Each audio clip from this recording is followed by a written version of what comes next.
Washington. Simmering tensions between Turkey and the United States spilled into the open on Wednesday as President Trump warned President Recep Tayyip Erdogan against the growing risk of conflict between the two nations. The Turkish president, for his part, demanded that the United States end its support for Kurdish militias. The two men, both populists and unapologetic nationalists, spoke by telephone as Turkish forces attacked Kurdish militias in Syria. American officials said they were increasingly uneasy that the campaign against the Islamic State would be seriously undermined by the newest battlefront in a country that has been ravaged by war for nearly 7 years. Mr. Trump urged Turkey to exercise caution and to avoid any actions that might risk conflict between Turkish and American forces, the White House said in a description of the call. He reiterated that both nations must focus all parties on the shared goal of achieving the lasting defeat of ISIS or the Islamic State. His tough tone with Mr.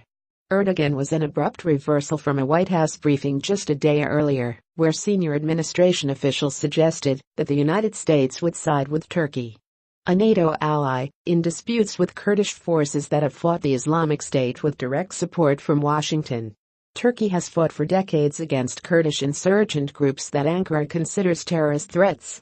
Kurds in the region, most notably in Turkey, Iraq, and Syria, dream of creating an independent state even as they seek greater political and cultural rights. Continue reading the main story. Related coverage. Turkish troops attack US-backed Kurds in Syria. A clash of NATO allies. Jan. 21, 2018. As Turkey attacks Kurds in Syria, U.S. is on the sideline. Jan. 22, 2018. Mixed messages from U.S. as Turkey attacks Syrian Kurds. Jan. 23, 2018. Advertisement. Continue reading the main story.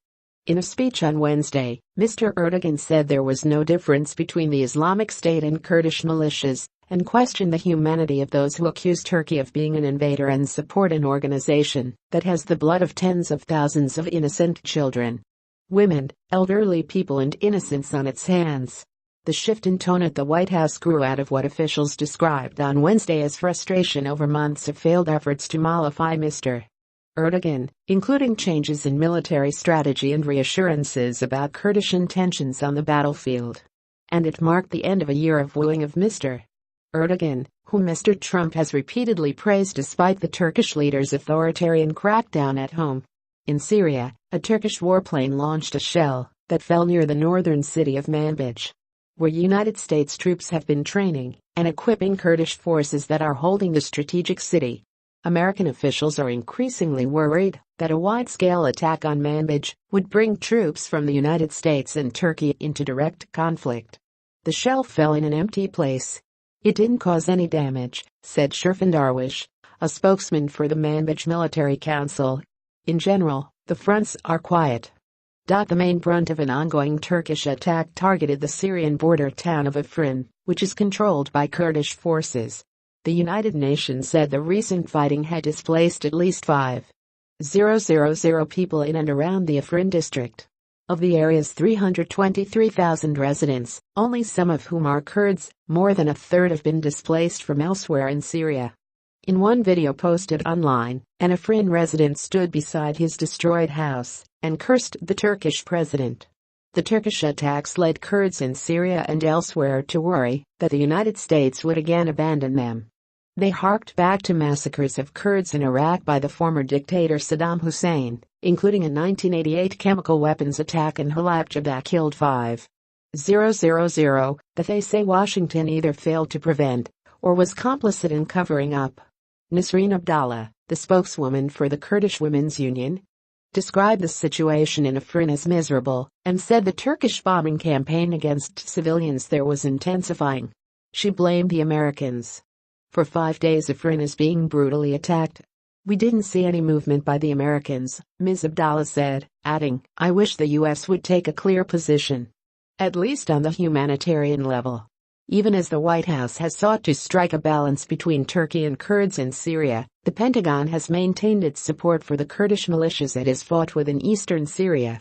Without logistical support from Kurdish forces, the nearly 2,000 American troops in Syria would be unable to continue in almost any effective role, according to senior military officials. Kurdish militias are expected to play a pivotal role in coming months in defeating the last pockets of several hundred Islamic State fighters in the country. During Wednesday's phone call, the White House said, Mr. Trump also voiced concern about destructive and false rhetoric coming from Turkey. Additionally, he noted prolonged detentions of American citizens and local employees in Turkey, a rare reference by the White House to human rights concerns. The United States turned to Kurdish forces when the Islamic State shocked the world in June 2014 after it seized control of Mosul, Iraq's second-largest city, and then rolled across much of Syria. With Iraq's army shattered and Syrian troops battling political opponents, Kurdish militias became the most dependable ground force available against the extremists. Most of the weapons provided to Kurdish militias are Soviet in design and would blend with most other firearms in the region, making them extremely difficult to track and spot even during peacetime, never mind during the chaotic environment of a war. Strains between Turkey and the United States have been growing for years.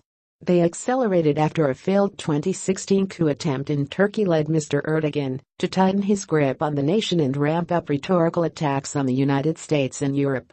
The Turkish government said the coup was led by Fethullah Gulen, an Islamic cleric who is living in exile in the United States.